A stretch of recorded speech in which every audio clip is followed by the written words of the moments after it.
Guys, welcome back to the Mental Odyssey podcast. I am your host, Sharee, and today's topic is going to actually be pretty controversial. And the topic is basically content creation becoming people's 9 to 5 now.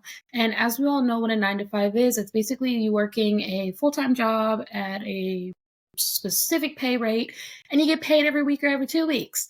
But content creation has become the full 9 to 5 because of so much that goes into it. Somebody who's been doing it for years, I'm going to tell you guys just like all of the cons, all of the pros of what it really takes to be a content creator. For example, little do you guys know, I am recording on my camera with my ring light. One thing that I want to tell you right now is investing into yourself when it comes to being a content creator, a YouTuber, or whatever your title may be, is you have to invest into yourself. And if you're not ready to invest into yourself, that's okay. All of my videos, all of my content, vertical and horizontal content on my phone. I just got a camera at the beginning of 2024. And what that being said is it took a lot of time because I actually took a break when I was doing content creation. I actually started taking content creation seriously October of 2022, which is when I started my YouTube channel and started to get to where I'm at of 1,539 YouTube subscribers, which is really exciting. And then on the Mental Odyssey, where you guys are watching this on, we now have 44 subscribers.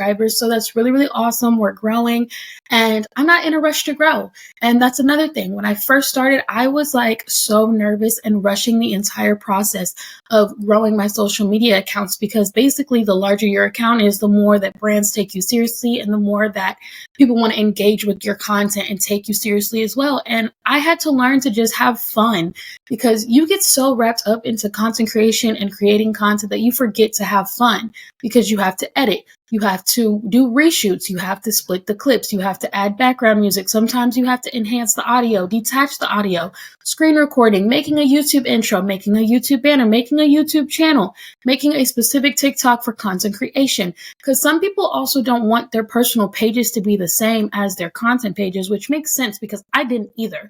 So I even made like a whole separate Instagram, which is called the Mental Odyssey Podcast on Instagram, because I didn't want my personal page to kind of reflect what I'm creating for content. Now, granted, of course, you're going to promote.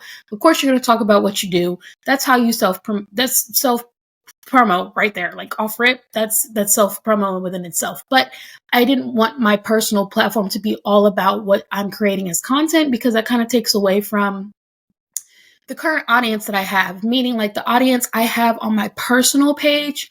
I guess I wouldn't really call it personal because it's not like I'm sharing content with like family and stuff like that, but it's personal in the aspect of I have one page where I do my UGC stuff. And if you don't know what UGC is, it's called user generated content. And it's where I work with brands and I drive sales and brand awareness and create organic or paid content for their company. I have worked with so many companies. I've worked with tablet companies, technology companies, skincare companies, fashion companies, lash companies, hair oil companies. Like I am so universal with my creation personally that I can create content on anything. But the problem and con of being able to create content on anything is you get so overstimulated. I have packages actually. Speaking of, I have 4 packages coming today that I have to create content on for brands. Now, some of these brands want 2 videos. Some brands say you have a free-for-all to create the content however you want to. That's fine and dandy. And then some brands have specific requirements that you have to do. And another thing that people don't talk about is how serious it is when you're working with a brand. So I have all of these products, right? So here's the process that I take. And you guys are going to be like, what the literal fuck? Okay. You get the packages, you inform the brands that yes, the package was delivered, and you let them know that you are starting your content process, meaning that you're starting to come up with the script. Raw footage clips is basically you recording a video and it's unedited, no filter, no added music, no voiceover, no nothing, no splits. It's the raw video within itself. So you're creating the overall raw footage right now. So then after you have the raw footage done, you then go into editing. Personally, on my computer, I use Flixer. And that is because I have a Chromebook. So it's not compatible with Capcut, which is what I use on my phone and my iPad. So for my iPad and my phone, I use Capcut. And then when I'm editing on my computer, when I have larger files, like me filming on my camera, for example, I don't have a SD card adapter like reader where you can put the SD card into the reader and it transfer onto your device. I'm getting one, we're getting there, but that's what I meant by like you have to invest into your overall content creation journey. So with that being said, I'm already filming the raw footage clips.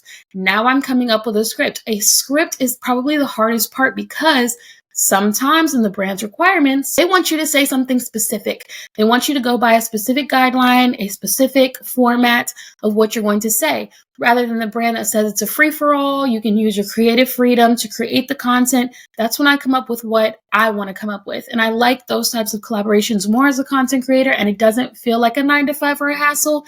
And that's where I remember to have fun because that's where I'm able to express my creativity, be goofy and silly, and come up with stupid skits that people are going to grasp onto, because you have to also realize as a content creator, the longest video that you spend your time on editing and putting all your work into always ends up to be the videos that get less traffic. Short form content and shorter videos, because of people's short attention span, is better. And it's like you learn one thing as a content creator when you're, kind of trying to learn your craft. The second it changes, like let's think of the Instagram algorithm, how much it has changed within the decade.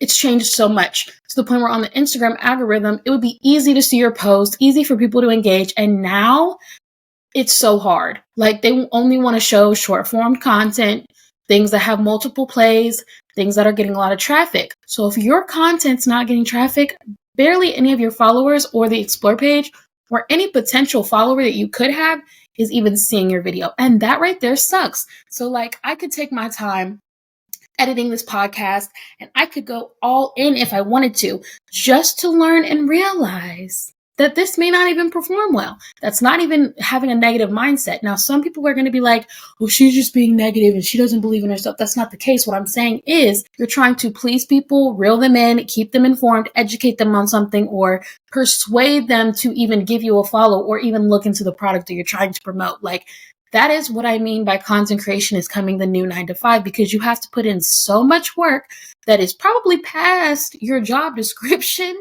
just to make it. And now the blessing and the pros in being a content creator is, yes, you can make a passive income doing this. You work with my podcast. I have networked with many beautiful women and many males as well on my podcast, talking about a variety of different topics.